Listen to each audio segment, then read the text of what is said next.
Ouça a partir de agora uma mensagem da Palavra de Deus pregada na primeira Igreja Evangélica Assembleia de Deus de Ipanema, Minas Gerais. Pastor Presidente Jander Magalhães de Castro. Acesse nosso site www.adeipanema.com.br. Caso queira receber as mensagens semanalmente, envie uma mensagem para o WhatsApp 33 98436 0898, que iremos cadastrar seu número para receber gratuitamente as mensagens da semana. Realização: Igreja Evangélica Assembleia de Deus de Ipanema.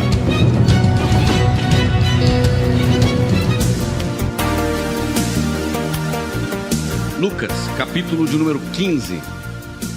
Lucas 15. Nós não vamos ler novamente porque o evangelista Alexandre leu. Então, o que nós vamos fazer? Nós vamos trabalhar. Eu quero que você fique com a sua Bíblia em punho, em mãos. Eu estava hoje à tarde conversando com o filho da irmã Maria. Alguém conhece o filho da irmã Maria aqui? Ué, pastor, tem tanta Maria. Não, o filho da irmã Maria de Nazaré. É, irmão Jesus, né? Jesus.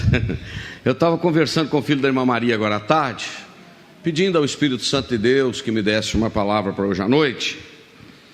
E de repente saltou no meu coração o desejo de compartilhar com vocês um dos textos mais conhecidos da Bíblia.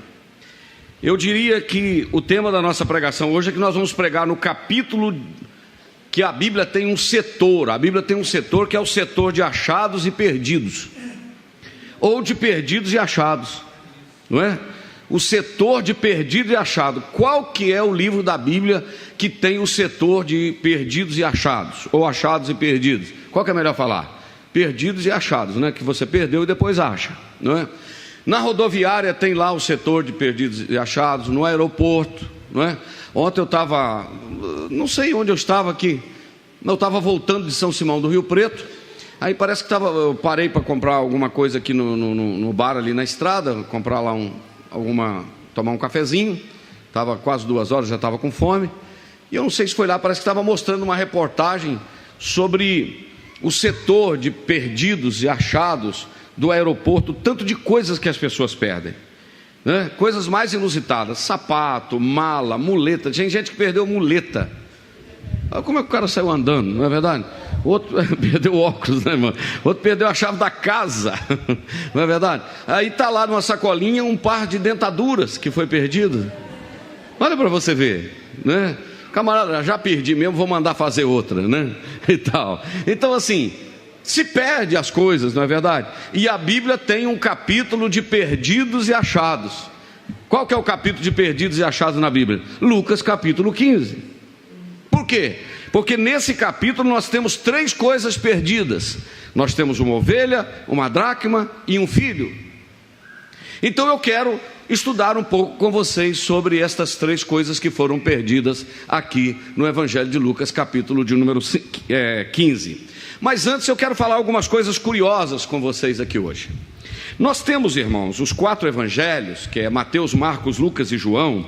Esses evangelhos, eles são chamados de evangelhos sinóticos. Na realidade, os 3 primeiros evangelhos são chamados de evangelhos sinóticos, que é o evangelho de Mateus, Marcos, Lucas. Quero abrir um parênteses só para dizer uma coisa para os irmãos, que a pregação da palavra de Deus, um estudo bíblico, uma pregação, ela tem que trazer algumas coisas para a gente. Primeiro, ela tem que trazer exortação. Segundo, consolação, não numa ordem, mas ela tem que trazer consolação, tem que trazer edificação, tem que trazer exortação e tem que trazer também erudição bíblica. Isto é, depois de ouvir uma pregação, um ensino, você tem que dizer: não, eu aprendi alguma coisa com esta palavra esta noite, ou eu ensinei alguma coisa com esta palavra esta noite. Então o que eu quero é que os irmãos aprendam algo a mais esta noite daquilo que você já sabe, ou relembre aquilo que você já aprendeu e talvez tenha esquecido. Mas eu queria dizer para os irmãos que os 3 evangelhos, Mateus, Marcos e Lucas, eles são evangelhos chamados evangelhos sinóticos. Por que sinóticos? Você pode ver que a última o restante da palavra sinótico tem a ver com ótico, que isto é, com ótica, isto é, são 3 evangelhos que focam na mesma ótica, que mostram a mesma visão. O evangelho de João, ele não é considerado um evangelho sinótico, porque ele não se preocupa muito em falar dos milagres, das parábolas de Jesus, e nem de genealogia de Jesus. O evangelho de João, ele já é um evangelho mais teológico, ele já mostra mais a divindade de Jesus, Jesus como Deus. Mas o evangelho de Mateus, de Marcos e de Lucas é um evangelho que procura mostrar mais as parábolas de Jesus, mais um fator histórico. Então, por isso que esses evangelhos são chamados de evangelhos sinóticos, olham na mesma visão, na mesma ótica. E eu queria falar algumas coisas curiosas com os irmãos aqui, que eu sempre falo no seminário teológico. A primeira coisa que eu queria dizer é que o evangelho de Mateus, antes de nós chegarmos lá em Lucas, o evangelho de Mateus, ele é um evangelho interessante, porque nesse evangelho, o Messias de Israel, ele é o Messias de Israel, Jesus, porém rejeitado. E esse evangelho de Mateus, ele foi escrito para os judeus. Guarde isso. O evangelho de Mateus foi escrito para os judeus. Então, nesse evangelho, Jesus, ele é filho de Davi e ele é filho de Abraão. Porque se está escrevendo para os judeus, falar em Abraão e falar em Davi é falar no coração dos judeus, porque Davi e Abraão são personagens importantíssimos na história dos judeus. No evangelho de Mateus, Jesus, ele é rei, isto é, ele é comparado ao leão. A Bíblia, irmãos, ele é um livro maravilhoso. Quando nós abrimos a nossa Bíblia no evangelho, ou melhor, no livro de Ezequiel, capítulo 1, aprenda algo aqui.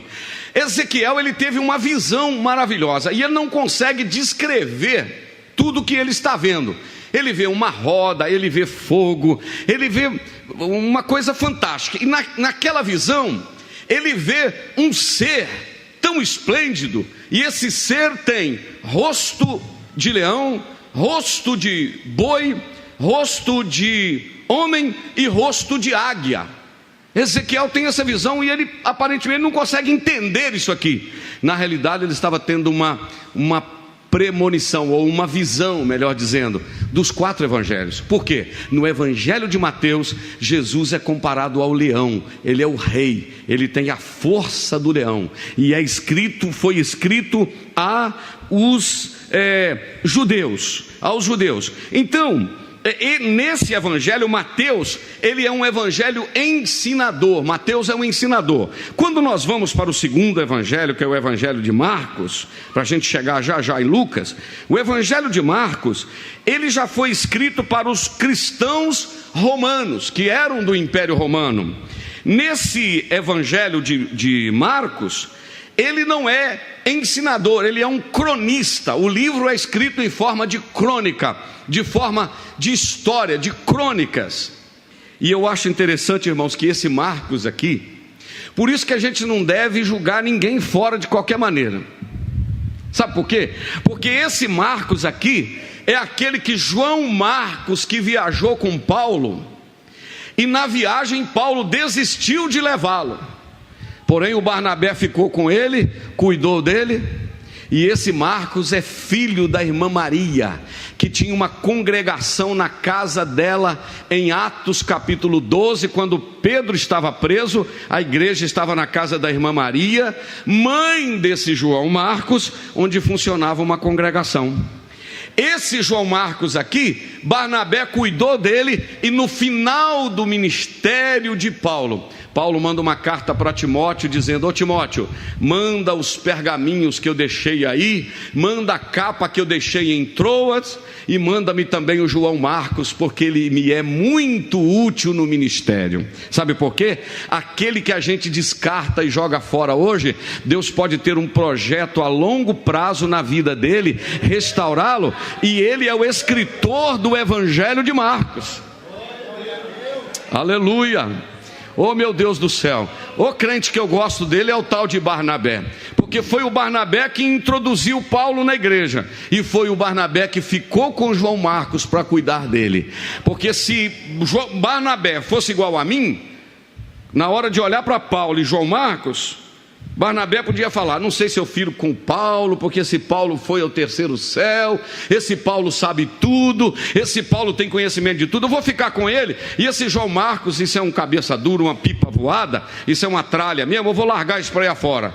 Eu penso que o Barnabé disse assim: não, esse João Marcos, o Paulo já está preparado, já está estabilizado, já tem compromisso com a obra. Esse João Marcos está meio ruinzinho, eu vou cuidar dele porque ele pode prestar amanhã. Oh, aleluia. Sabe por quê, irmãos? Deus não desiste, não é verdade? Deus sempre vai levantar alguém para ajudar aquele que está precisando de ter a mão estendida. Eu estou achando que só nessa introdução Jesus já falou. Não descarte ninguém, você ainda não conhece o fim da história. Eu só quero dizer para os irmãos que nós estamos na casa de Deus, pregando a palavra de Deus, na presença de Deus, e eu creio que aqui é um lugar só para a palavra e não para outra coisa, e é aqui que Deus fala. Tem alguém que crê nisso? Diga amém. Então não deixe a sua atenção ser atraída por nada. Então esse João Marcos escreve em forma de crônica. Ele escreveu para os romanos. Mas eu não disse para você agora há pouco que Ezequiel teve uma visão de um rosto de leão, de um rosto de boi, de um rosto de homem, de um rosto de águia? Pois é, Jesus no Evangelho de Marcos, ele é o servo e ele tem a força do boi. Amém? Alguém pode adorar? Aleluia, aleluia, glória a Deus. Neste Evangelho de Marcos, Jesus é aquele que vai consagrando-se até dar a sua vida como um cordeiro levado ao matadouro.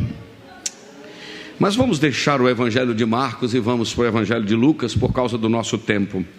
Enquanto Jesus no Evangelho de Mateus é rei e é leão, enquanto no Evangelho de Marcos Jesus tem a força do boi, é servo, no Evangelho de Lucas, eu quero falar umas coisas interessantes sobre o Evangelho de Lucas.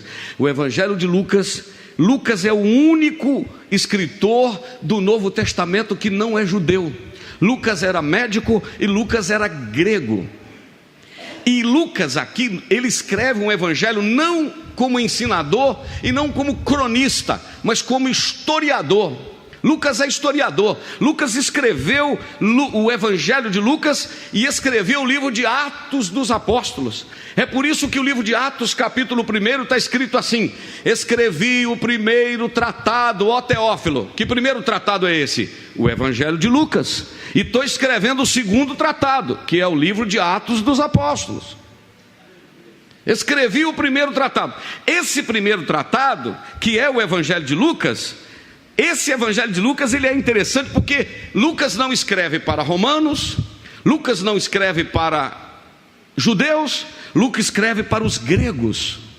Ele era médico, ele escreve para os gregos. E neste Evangelho de Lucas, ele chama Jesus, ou melhor, ele se refere a Jesus orando 11 vezes. Jesus ora no livro de Lucas. Outra coisa, meus irmãos, no Evangelho de Lucas, de Mateus, voltando, Jesus é leão. No Evangelho de Marcos, Jesus tem a força do boi. No Evangelho de Lucas, Jesus é o homem perfeito. No Evangelho de Lucas, Jesus toma a nossa natureza, exceto o pecado. Deixa eu falar de novo. No livro de Lucas, Jesus toma a nossa natureza, exceto o pecado. Porque Deus teve um filho sem pecado, mas não teve nenhum filho sem sofrimento. Mas sem pecado ele teve Jesus. Satanás não tem como atingir o dedo, porque Deus não pode pecar, e Jesus é Deus. Os espíritas dizem que Jesus é um anjo que foi aperfeiçoado por um processo e é quase Deus, um anjo iluminado. As testemunhas de Jeová diz que Jesus é um ser criado por Deus, mas a minha Bíblia diz que assim como o Pai é Deus e o Espírito é Deus, Jesus é Deus. Todos os atributos inerentes ao Pai e ao Espírito, Jesus possui. Vou me dar uma alegria disso, irmãos. E eu vou provar para vocês já já. Então, no Evangelho de Lucas, Jesus é o homem perfeito. Oh, glória a Deus. E é interessante que Jesus, por aproximadamente 80 vezes, ele mesmo se referiu a ele mesmo como filho do homem. Quando a Bíblia chama Jesus de filho do homem, não quer dizer, se referindo que foi o encontro de um homem e uma mulher que gerou Jesus. Não, fala da natureza humana dele, porque Jesus era 100% Deus e 100% homem. Como homem, ele chorava. Como Deus, ele consola os que choram. Como homem, ele teve sede. Como Deus, ele disse: se alguém tem sede, venha a mim e beba. Como homem, precisou de comer pão. Como Deus, ele disse: eu sou o pão que desceu do céu. Oh, glória a Deus, aleluia, bendito é o nome de Jesus. Como homem, ele sentiu dor. Como Deus, ele cura a nossa dor. Como homem, ele se cansou no caminho, mas como Deus, ele é a fonte que nós podemos descansar ao longo da jornada. Oh, como é maravilhoso esse Jesus, e eu sinto a presença dele. Oh, glória a Deus. Então, Lucas traz Jesus como homem perfeito. Isto é, então Ezequiel viu o rosto de leão, viu o rosto de boi e viu o rosto de homem, mas ele viu também o rosto de águia. O Ezequiel viu. Aí já é o Evangelho de João, porque o Evangelho de João, Jesus aqui agora, ele é um evangelho totalmente teológico. A prova é que em João 1:1 já começa: no princípio era o verbo, e o verbo estava com Deus, e o verbo era Deus. Ele estava no princípio com Deus. Todas as coisas foram feitas por ele, e sem ele nada do que foi feito se fez. Olha que versículo profundo, meus irmãos. Todas as coisas foram feitas por Jesus, e sem ele nada do que foi feito se fez. Conversa não, filha, conversa não. Olha aqui, aprenda aqui, em nome de Jesus. Olha que palavra maravilhosa. E eu acho interessante, irmão João, esse João aqui é o João Batista, né? O João Batista, não o que escreveu, é o que faz referência a respeito de Jesus, que quando Jesus chega lá na beira do mar, do Rio Jordão, para se batizar, João faz uma afirmação tremenda a respeito de Jesus. Olha bem, no capítulo 1, versículo 27, João disse assim: este é aquele que veio após mim, mas que foi antes de mim. Ô irmão, pelo amor de Deus, deixa eu falar de novo. Esse João veio depois que eu vim, mas na realidade ele é antes de mim. Dá para você entender isso? Isto é, antes que eu, João, existisse, Jesus já existia. Agora olha o versículo de número 29. No dia seguinte, João viu a Jesus que vinha para ele e disse: eis o Cordeiro de Deus que tira o pecado do mundo. Agora olha o versículo 30 do capítulo 1 do Evangelho de João. Este é aquele do qual eu disse: após mim vem um varão que foi antes de mim, porque já era primeiro do que eu. Desculpa o que eu vou falar, eu fico doido com esses negócios. Doido no bom sentido. Eu fico encantado. Mas eu não vou pregar sobre a divindade de Jesus hoje, só estou dando uma introdução. Só que neste Evangelho de João, para me voltar lá em Lucas, neste Evangelho de João, Jesus vem como Filho de Deus, trazendo amor e verdade. É o Evangelho do Espírito Santo, é o Evangelho celeste. Neste Evangelho, é o Evangelho da graça, é o Evangelho teológico, é o Evangelho que Jesus é comparado à águia. Porque Ezequiel viu ele como leão, viu ele como boi, viu ele como homem e viu ele como águia. Nesse evangelho Jesus é comparado à águia. Por que, pastor Jana? Me explica. Porque na mesma hora que Jesus está aqui na terra, ele está no céu. Como assim? Aí você se enrolou, pastor. Eu enrolei não. Jesus estava junto com seus discípulos e falou: Pai, eu oro por eles, Pai, que o Senhor guarda eles, porque eu já não estou mais aqui no mundo, mas eles estão. E Jesus estava junto com eles, irmãos. Aleluia. A comunhão com o Pai era tão grande que ele está aqui, está lá, era a mesma coisa a comunhão. Oh, glorificado seja o nome de Jesus. No capítulo 14, Filipe falou assim: mostra o Pai para a gente. Eu li aqui terça-feira passada, estou olhando lá por causa da tela, e para lá por causa da tela também. O Filipe falou assim: ô Jesus, não dá para você mostrar o Pai para a gente não? Aí Jesus falou: estou tanto tempo com vocês, vocês ainda não viram o Pai? Quem me vê a mim, vê o Pai, porque eu e o Pai, nós somos um.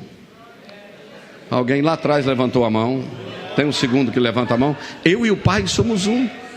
Então ele é o evangelho teológico, é o evangelho do Filho de Deus, é o evangelho que Jesus é Deus. Amém, meus irmãos?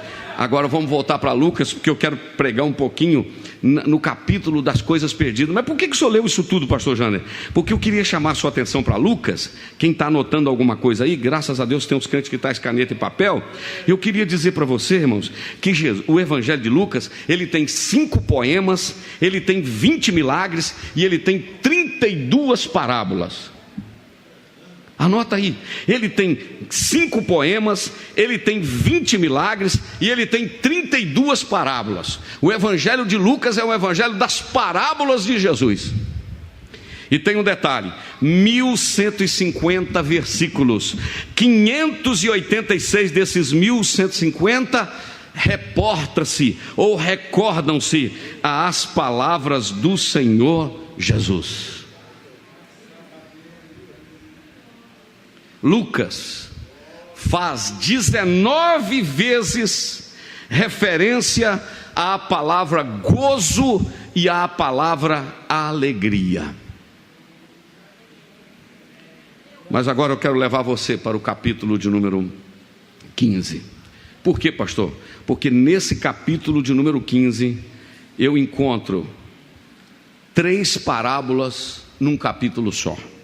Por que o senhor disse que é o capítulo das coisas perdidas e achadas? Porque nesse capítulo de número 15, olha o versículo 1: e chegando-se a eles todos os publicanos e pecadores para o ouvir. Quem eram os publicanos, irmãos? Publicanos eram os cobradores de impostos, eram homens rejeitados pela sociedade, eram homens rejeitados pelos judeus. Aqui diz publicanos e pecadores. E quando Jesus encontrou com esses homens, os fariseus e os escribas murmuravam dizendo: este recebe pecadores e come com eles. A primeira coisa que eu quero dizer para você esta noite, que Jesus veio buscar e salvar exatamente o que se havia perdido. Eu vou repetir: Jesus veio buscar e salvar o que se havia perdido. Eu encontro na Bíblia Jesus dizendo: são não precisa de remédio, que precisa de remédio é quem está doente. Jesus está reunido com publicanos e pecadores. Os fariseus que obedeciam à lei, que não comiam sem lavar as mãos, que o dia que jejuava não penteava o cabelo, ficava mais arrepiado do que o meu, orava nas praças, batia no peito e dizendo: eu não sou como eles. O dia que jejuava ficava assim: estou em jejum hoje, não penteava o cabelo, não se arrumavam. Eles se consideravam justos demais. Jesus chega, não podia nem passar perto de um leproso. Jesus toca no leproso. Aleluia, aleluia. Jesus não podia, um judeu não podia curar no dia, não podia fazer nada no dia de sábado.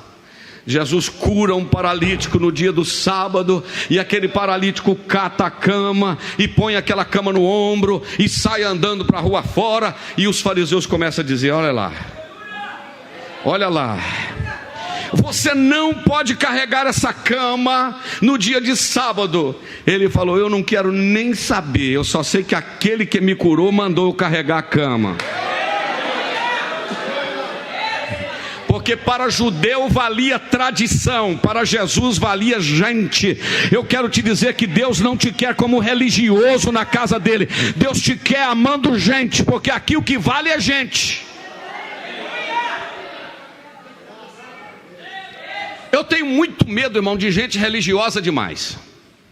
Eu tenho muito medo de gente que só julga pela roupa, só julga pelo não sei o que, só julga casca, porque essas pessoas, elas costumam ser sepulcros caiados, bonitos por fora e cheios de veneno por dentro. Eu quero te dizer que em primeiro lugar, não é o meu exterior, é o meu interior. Agora, se o meu interior estiver transformado, o meu exterior vai dizer que eu sou salvo e estou indo para o céu. Mas teu exterior só de casca e por dentro todo detonado não vale nada, porque fariseu também era assim. Só que Jesus chegou para cuidar e cuidar de vida, e quando Jesus encontra com vida, ele não transforma só por fora, ele transforma por dentro. E quando ele transforma por dentro, o meu exterior diz que eu estou indo para um lugar, que eu sou diferente, que o Espírito de Deus mora na minha vida e que eu tenho que me comportar como alguém que está indo para o céu. Então Jesus agora começa a tomar pancada. Olha aí, come com fariseu, come com publicano, ou melhor, come com pecador, come com publicano. E o outro do cego, lembra do cego? Jesus curou o cego. Aí o pessoal lá, os fariseus, escriba a turma, falou: fala que esse homem é pecador, fala que ele é pecador. O que o cego falou? Se ele é pecador, eu não sei. Eu só sei que eu era cego e agora eu estou enxergando. Eu vou repetir: se ele é pecador, não estou nem aí. Eu só sei que eu nunca enxerguei e agora eu estou enxergando. Você pode falar o que você quiser de Jesus, só sei que eu era todo arrebentado, agora eu estou arrumadinho na casa de Deus e estou indo para o céu. Você pode falar de Jesus o que você quiser falar, só sei que eu andava todo deprimido, oprimido, demoniado, todo arrebentado. Agora eu estou todo arrumadinho, caminhando para o céu, dizendo que Ele é maravilhoso e que eu estou adorando o nome dEle. Então, quando Jesus vê o que os fariseus estão dizendo, esse homem está comendo com publicano e com pecadores. Esse homem, ele não pode fazer isso. Aí Jesus entra em cena. Versículo de número 2. E os fariseus e escribas murmuravam, dizendo: este que recebe pecadores e come com ele. Agora olha o versículo de número 3. E ele lhes propôs esta parábola, dizendo: que homem entre vós, tendo 100 ovelhas, e perdendo uma delas, não deixa no deserto as 99, e não vai após a perdida até que venha achá-la, e achando-a põe sobre os seus ombros gostoso, e chegando a casa convoca os amigos e vizinhos, dizendo: achei, alegrai-vos comigo, porque achei a minha ovelha perdida.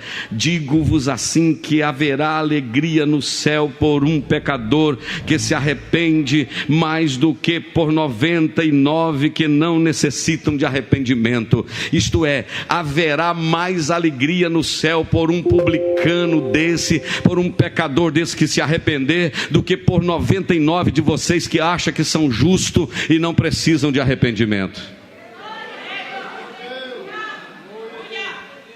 Mas Jesus propõe uma segunda parábola, a parábola de uma mulher que tinha 10 dracmas, e ela perdeu uma destas 10, era uma moedinha pequena, mas ela não se conformou em perder uma, porque Deus não abre mão, pode ser do menor, Ele arruma um jeito de ir atrás, porque aqui todos têm valor diante dEle. E Ele propõe uma outra parábola, que é de um filho, que abandonou tudo e saiu de casa. E agora eu quero, para concluir, nos próximos 10 ou 15 minutos, para a gente concluir, falar com vocês um pouco sobre isso, sobre 3 coisas perdidas. Primeiro, uma ovelha, uma dracma e um filho. Se é uma coisa perdida, alguém perdeu. Então quem perdeu, pastor? Primeiro, quem perdeu uma ovelha? Um pastor. Quem perdeu uma dracma? Uma mulher. Quem perdeu um filho? Um pai. Agora deixa eu te falar uma coisa. 2 dessas foram perdidas longe, e uma foi perdida dentro de casa.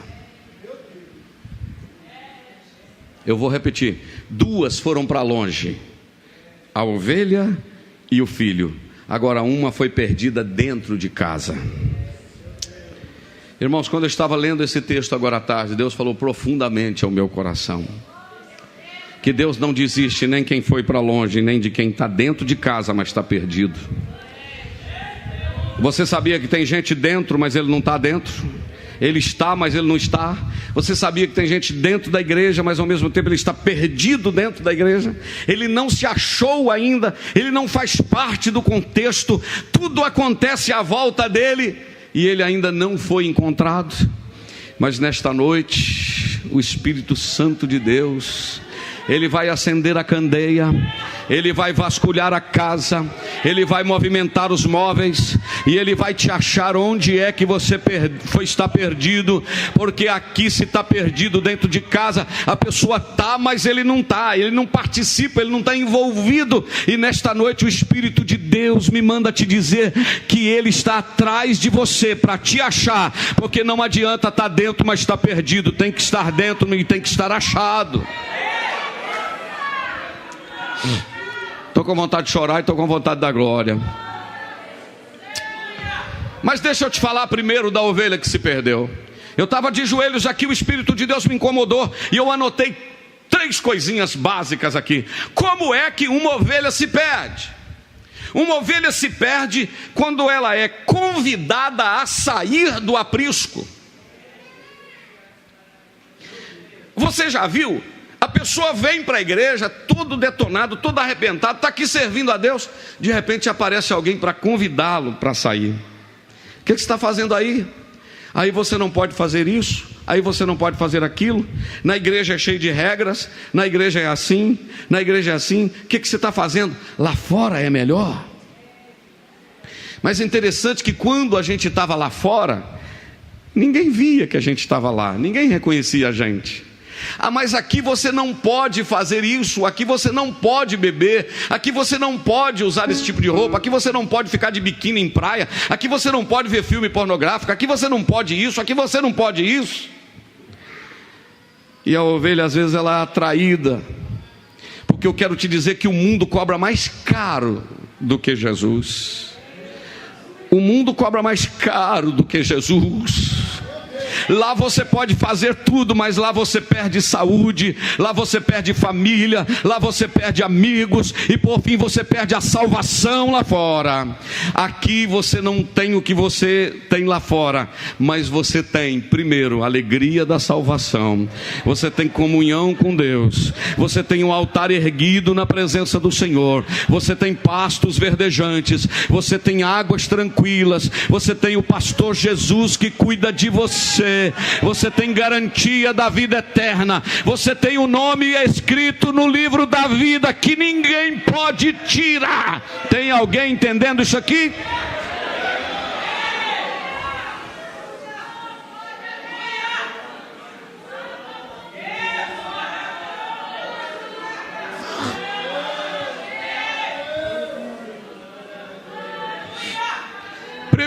Primeiro motivo que uma ovelha vai embora, irmão Alexandre. Primeiro motivo, quando ela é convidada a ir.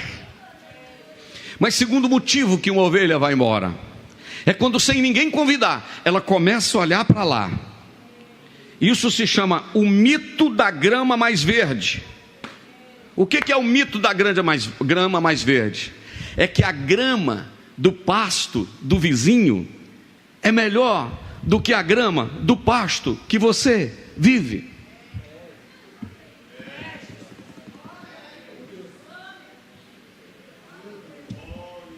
O homem é tentado a achar que a mulher do outro é que é melhor.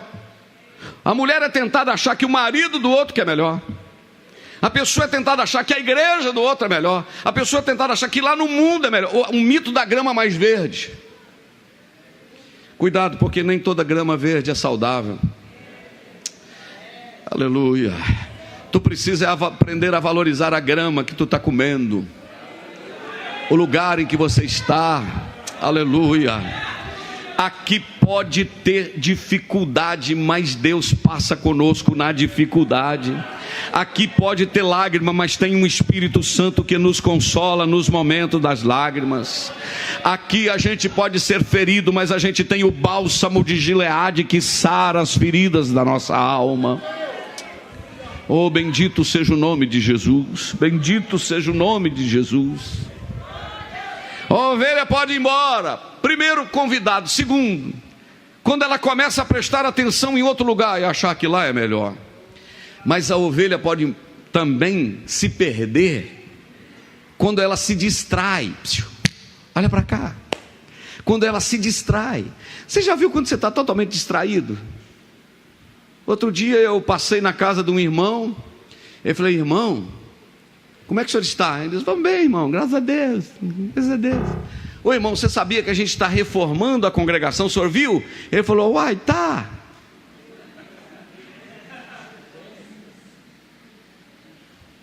É mesmo? Está, irmão, já tem quase um mês. Isso é sinal que ele nem estava indo, porque quem está indo está vendo que está reformando, não é verdade? Irmão, o inimigo vai distraindo, a pessoa vai ficando distraída, ele começa a envolver com uma coisa aqui, trabalho material. Se você for olhar trabalho, você não estava aqui não, meu filho. Tem, irmão, não é dom de revelação. Tem irmã aqui que o tanque dela está lotadinho. Você vai ter que lavar quando chegar em casa. Mas lava, tá, filha? E não vem depois dizer que tanque bagunçado é humildade, não, não é não. Tem gente aqui que largou serviço em casa e veio para a igreja. O serviço aí no mundo pode nos distrair. O que o mundo oferece pode nos distrair. Quando a gente assusta, a gente diz assim: onde eu estou? Sozinho, longe. Só que eu glorifico a Deus aqui hoje, que tem um pastor, Jesus, que sente falta de você. Alguém pode adorar? Já viu aquele negocinho, sorria, você está sendo filmado? Já viu? Sorria, você já está sendo filmado. Só que quando você tem uma câmera nesse canto aqui, ou lá atrás, ela pode ser quadridimensional. Isso é, ela pode pegar dos 4 cantos. Mas quando você passar por trás da parede, ela não te alcança mais. Mas o teu pastor, Jesus de Nazaré, ele atravessa a parede, ele atravessa a casa, ele atravessa o carro, ele entra no avião, ele te vê onde você está e ele sabe se você está indo para fora. Agora eu estava lendo agora à tarde aqui, Samuel, eu me encantei com as atitudes do pastor. O que o pastor fez? Primeiro, deixou 99 no aprisco. Como é que é, Marquinhos? Eram 100 ovelhas juntas no aprisco. Eram 100 ovelhas que a amante cuidou. Porém numa tarde, ao contá-las todas, cante comigo, lhe faltava uma,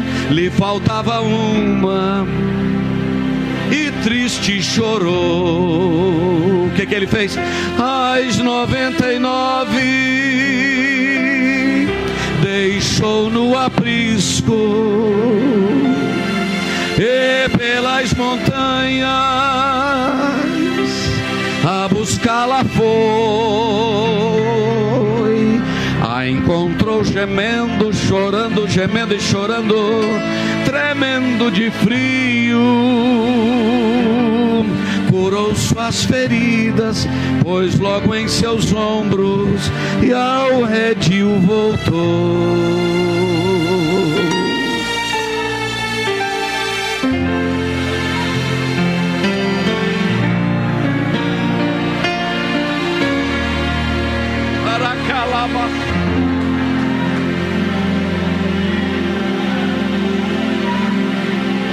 Esta mesma história volta a repetir-se, pois muitas ovelhas perdidas estão, mas ainda hoje o pastor amado curou suas feridas,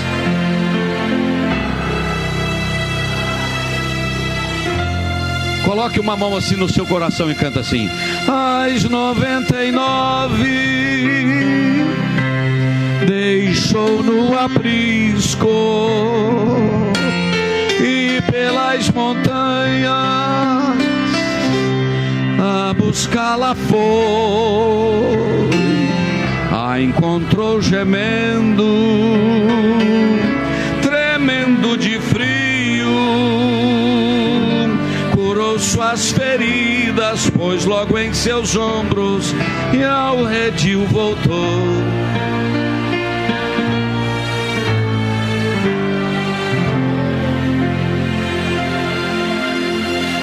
Imagine, irmão, eu não sei você, mas eu estou gostando desse negócio aqui. Imagine você, uma ovelhinha perdida no meio das montanhas. Aí eu quero falar sobre 3 atitudes, pelo menos, do pastor. Primeiro, deixou quantas? 99. Pastor, você já tem 99, deixa uma para lá. Ele diz: é ovelha.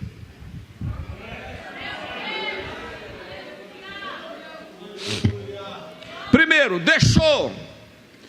Segundo lugar, foi, caminhou montanhas, vales. Primeiro deixou, segundo foi, terceiro achou.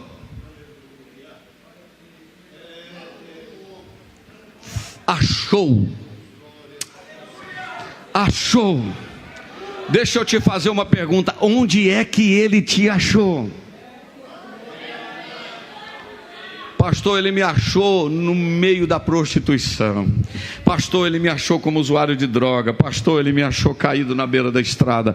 Pastor, ele me achou todo machucado, todo ferido. Mas sabe o que eu quero alegrar com você esta noite? Primeiro, já te achou. Foi atrás.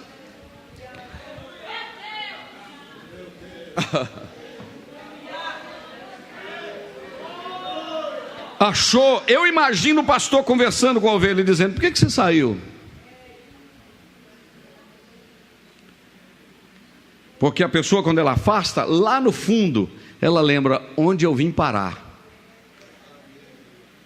Eu estava ouvindo uma pregadora hoje, a irmã Camila Barros. Ouvi um pedacinho da mensagem dela. Eu gosto às vezes eu paro para ouvi-la. Ela falou um negócio interessante. É possível que tem gente aqui hoje na igreja que está afastado dos caminhos do Senhor. Está sem Santa Ceia, você está afastado. Você pode estar afastado, mas desviado você não está. Você sabe por quê? Se você tivesse desviado, você não estava aqui não. Vai ler a Bíblia, você abre a Bíblia para ler. Vai orar, você fecha o olho. Você está apertado, você perde a oração. Então não está ruim de tudo não. Ainda tem alguma ligação, ainda não tem não? Porque se você tivesse desviado mesmo, nem na rua da igreja você passava. O que você está caçando aqui? É porque alguma coisa te atrai para você vir aqui. Você diz assim: estou ruim, mas quero. Não estou conseguindo, mas quero. O pastor está te olhando, o pastor está atrás de você, o pastor está te procurando.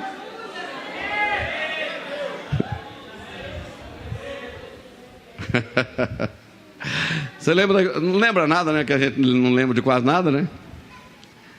Um amigo meu estava lá na Bélgica. Eu estava na Bélgica, em Bruxelas, na Bélgica. Eu estava pregando ano passado, maio. Tem dia que eu sinto uma vontade, uma vocação para pregar naquele lugar, que é bonito, né? Não é brincadeira. Diz ele que estava ruim, irmão. Ele falou: vou largar o ministério, vou abandonar tudo, vou chutar tudo, não quero nem saber de igreja, menino, não quero nem saber de nada. Ele tinha que andar uns 5 quilômetros para dirigir culto. A prova era tão grande que ele não tinha dinheiro nem para pagar ônibus, e estava lá como missionário. Ele falou: vou desviar, vou para a igreja, hoje é o último culto. Não, eu vou mesmo. Quando ele está indo para o culto, na Bélgica, que lá a língua é totalmente diferente, não fala nem espanhol, nem português, lá, o idioma esquisito, belga, negócio difícil de entender, uma mistura de alemão, sei lá. E dizer que já vai lá no canto da rua. Do outro lado da rua tinha um tonto, um bêbado. O bêbado falou assim: eu não sei imitar bêbado direito não. Mas o bêbado falou assim: ô moço, vem cá que eu vou conversar com você. Camarada falando português na Bélgica. Ele falou: não, meu amigo, outra hora. Vem cá que eu vou conversar com você. Aí, com muito custo e insistir, ele atravessou a rua e foi. Quando ele chegou lá do outro lado, ele falou: deixa eu cantar um hino para você.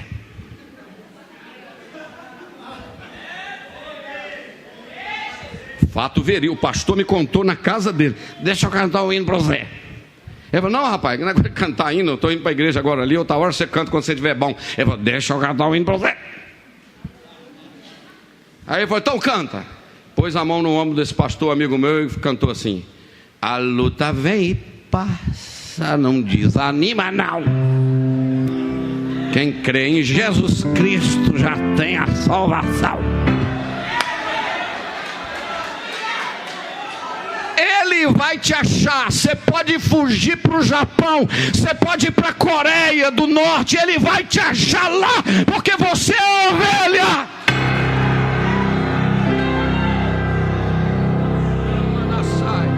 Pode continuar fugindo, mas vai ter que vir para o aprisco, porque ele vai atrás. Vamos terminar, Marquinhos. Escuta aí. Agora eu achou. Olha a atitude dele, irmão. Botou no ombro. Eu penso que essa ovelha sentiu o cheirinho do pastor. Aleluia. E eu penso que essa ovelha sentiu o cheirinho dessa ovelha. Ele disse: está meio fedorentinha, né, filha? Mas vamos para casa, vamos cuidar. Vamos cuidar dessas feridas, vamos tomar um banho, vamos ajeitar essas coisas, vamos tirar esses carrapichos. Deus vai tirar tudo e vai botar branquinha como a lã, porque Ele vai atrás da ovelha perdida. Quantas vezes você já ouviu pregar sobre isso, né? E hoje está diferente, não é verdade? Porque Deus te trouxe aqui para te dizer que Ele não vai desistir de ir atrás. Vai te achar. E a ovelhinha vai dizer: por que eu não voltei? Para que eu saí? Apanhei tanto, tomei tanta pancada, estou com a perna quebrada, agora vai demorar um tempo para recuperar. Mas o pastor eterno, Jesus de Nazaré, te toma nos braços. Já em casa o pastor jubila condução pela ovelha resgatada que achou. E assim também Jesus, com os anjos lá na luz, se alegra pelas almas que salvou. Com amor o pastor sua ovelha sem cessar.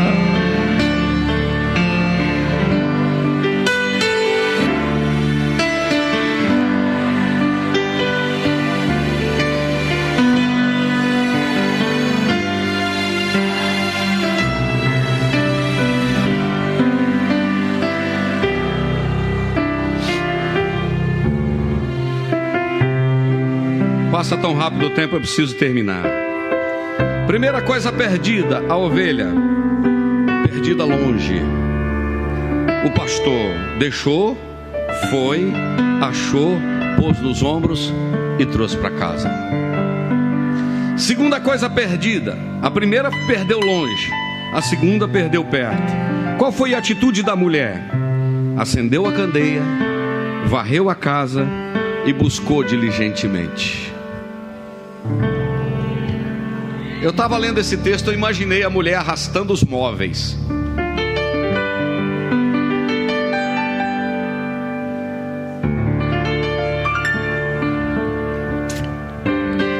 Quando ela achou, ela disse: achei. A outra coisa perdida, porque o meu tempo já acabou, faltam 7 minutos para as 9 horas. A outra coisa perdida foi o filho. Agora, interessante, irmãos, eu estava de joelhos dobrados e o Espírito Santo comunicando os negócios no meu coração, tremendo. Duas coisas interessantes que o Espírito de Deus comunicou. Primeiro, o pastor deixou as ovelhas, foi, achou, pôs nos ombros e trouxe. A mulher acendeu a candeia, varreu a casa e buscou diligentemente. Terceira coisa que se perdeu: o filho. O filho também foi para longe, igual a ovelha. Quando eu estava orando e pensando: Jesus, por que o pai não foi atrás? Na do filho, o pai não foi atrás não, filho.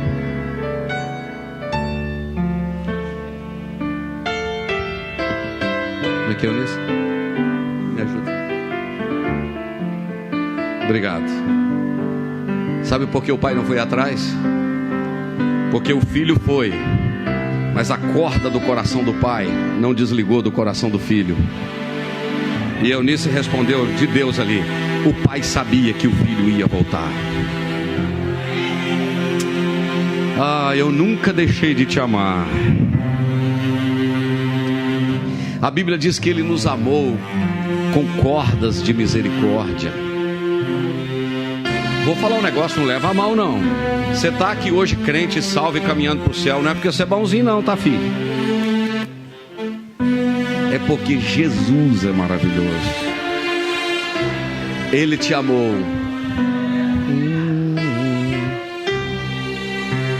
Ele te amou e Ele me amou. Ele não foi atrás, mas Ele nunca deixou de amar. Agora eu vou dizer uma coisa para os irmãos. Nós não temos na tela ali o versículo, mas o versículo é o de número 27 do capítulo 15. E ele lhe disse, ou melhor, o versículo de número 23, o pai dizendo: e trazei o bezerro cevado. Repita comigo: o bezerro cevado. Não é um bezerro cevado que está escrito não? Hã? Ah lá, o Mateus colocou. É um bezerro ou o bezerro? Tem diferença, Virgínia, um bezerro e o bezerro ou não? Tem diferença, Humberto? Irmão Humberto? Qual a diferença? Um bezerro é o quê? Um bezerro é qualquer um. Agora, o bezerro é o melhor, é o que estava sendo guardado. O artigo o é definido. Então isto é, o pai dizia: o filho está longe, mas pode engordar o bezerro. Aleluia, vou falar de novo. O filho está longe, mas pode engordar o bezerro. O filho está longe, mas pode engordar o bezerro, porque vai ter festa nessa casa um dia. O bezerro vai ser morto quando ele voltar.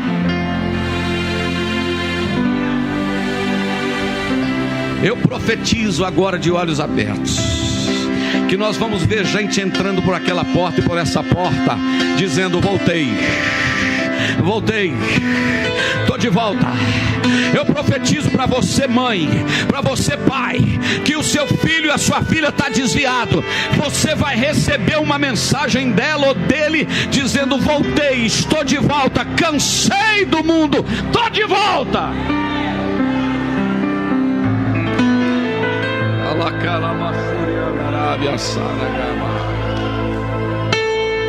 Deus está me dando uma palavra aqui para alguém que está me escutando longe daqui, está ouvindo pelo celular, no smartphone, e a palavra é essa: pode preparar a bagagenzinha para voltar para casa, porque Ele está te esperando. Não tem mais tempo, chegou a hora, volta depressa.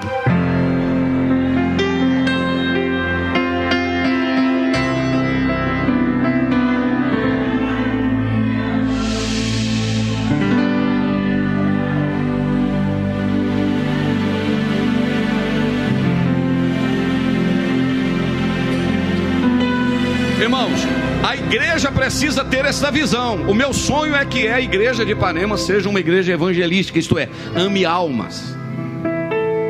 Eu falei na reunião de ministério aqui esses dias, eu falei para lá fora, nós pastores, nós obreiros aqui que trabalhamos, estamos integrados, a gente está mais atrás de gente querendo sair da igreja. Ô irmão, não sai não, senti sua falta. Ô irmão, não desvia não. Ô irmão, a gente está precisando de correr, irmão, atrás de gente que nunca esteve aqui. Você está aqui há tanto tempo, ainda está precisando ainda de adular você para ficar crente, pelo amor de Deus. Vamos trazer gente.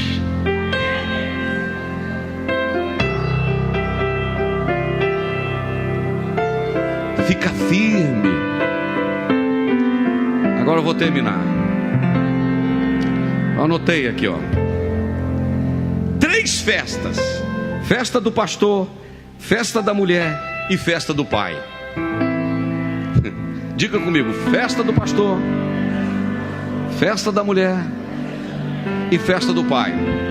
Agora, o que mais me chamou a atenção quando eu estava orando, o Espírito Santo comunicando ao meu coração, é que quando o pastor trouxe a ovelha de volta, quando a mulher achou a dracma e quando o pai recebeu o filho, eles não comemoraram sozinhos. O pastor não comemorou sozinho. Diz o versículo 6 que ele convidou os seus amigos e disse: alegra comigo, porque eu achei a minha ovelha. A mulher, quando achou a dracma, disse assim: alegrai-vos comigo, porque quando a ovelha volta, quando acha a dracma e quando o filho volta, tem festa para todo mundo. Alegra o céu, alegra a igreja, alegra a terra, alegra a família. Tem alguém entendendo isso aí ou não?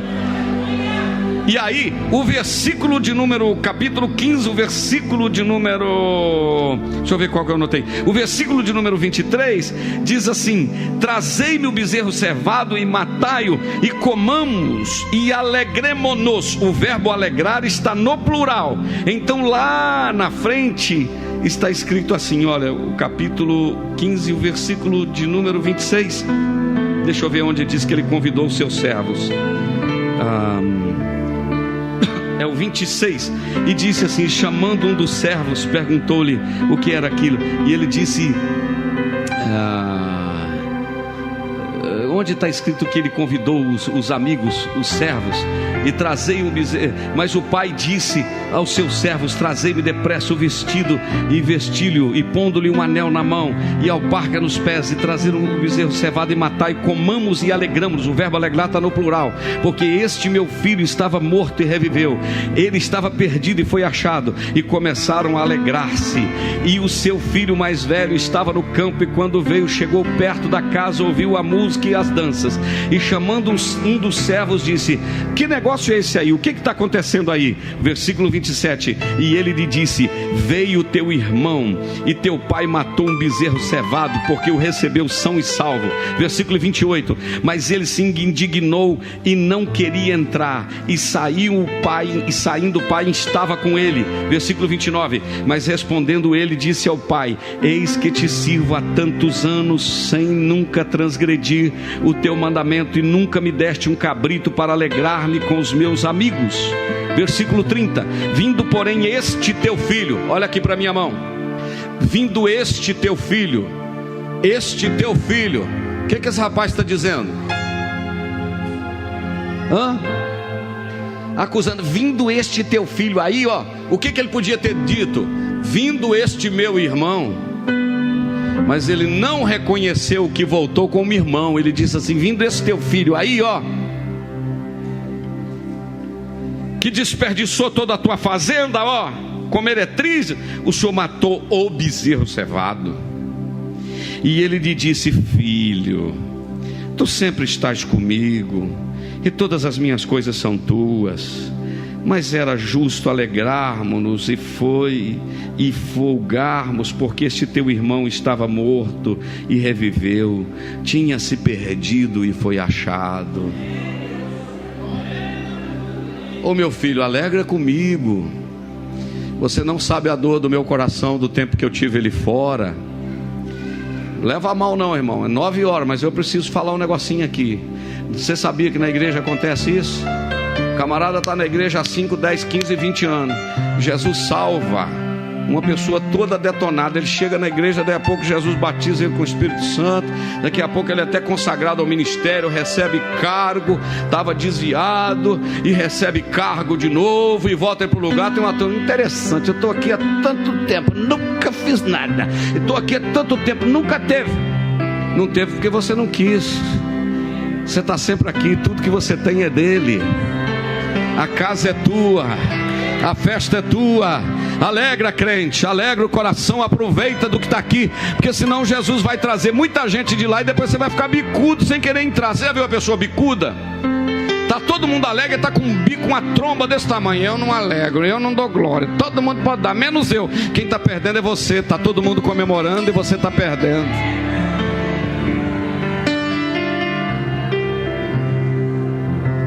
Quem está envolvido na obra de Deus, mas não sobra nem tempo para ficar bicudo. Outro dia até brinquei com a Eunice, né, Eunice? Eu falei: Eunice, tem muito tempo que eu não fico assim com raiva, bicudo. Ele falou: é mesmo, né, Jander? Aí eu falei: não estou tendo tempo mais de ficar bicudo, com raiva, não. Agora, o dia mais triste foi que eu fiquei uns 3, 4 dias e ela não notou que eu estava bicudo. Aí ela falou: você tá? Eu falei: tava, agora já acabou, já passou, na verdade. Ei, crente, se alegra com o seu irmão que voltou.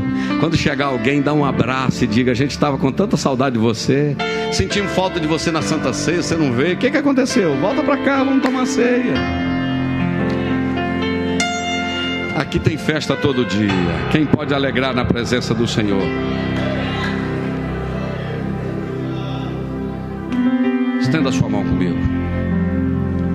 Pai, Tu és o pastor eterno. O Senhor nos achou no meio de pedregais. A gente estava longe, o Senhor foi atrás.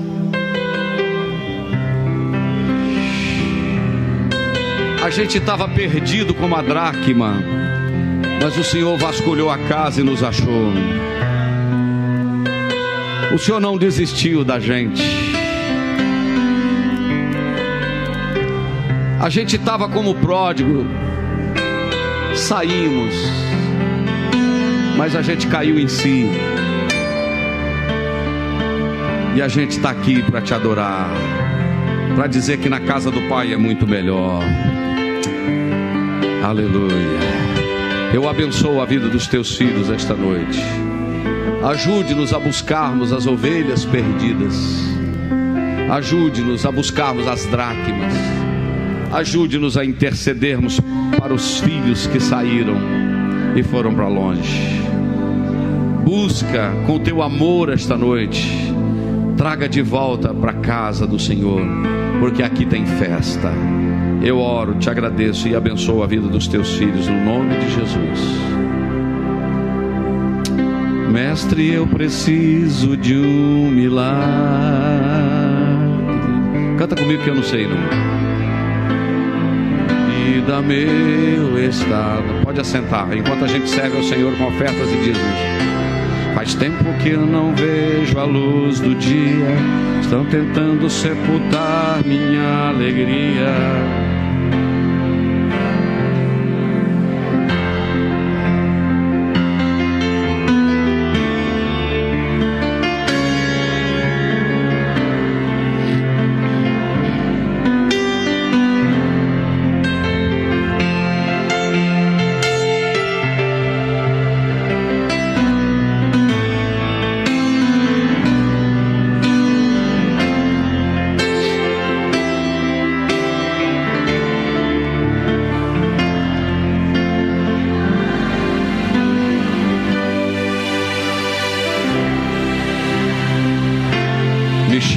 Pelo nome, muda a minha história.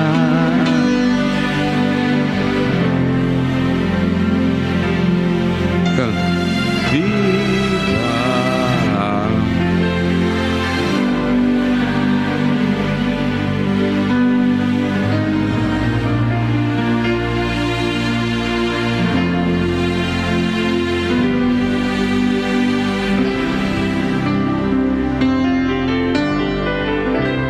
Remove a minha pedra,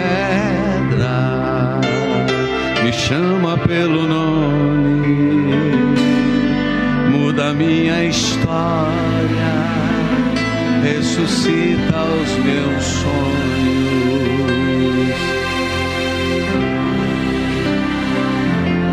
e faz um milagre.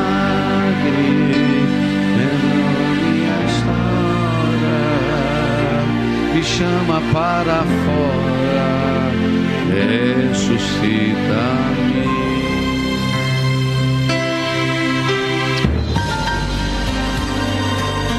Você ouviu uma mensagem da Palavra de Deus pregada na primeira igreja evangélica Assembleia de Deus de Ipanema, Minas Gerais. Pastor Presidente Jander Magalhães de Castro.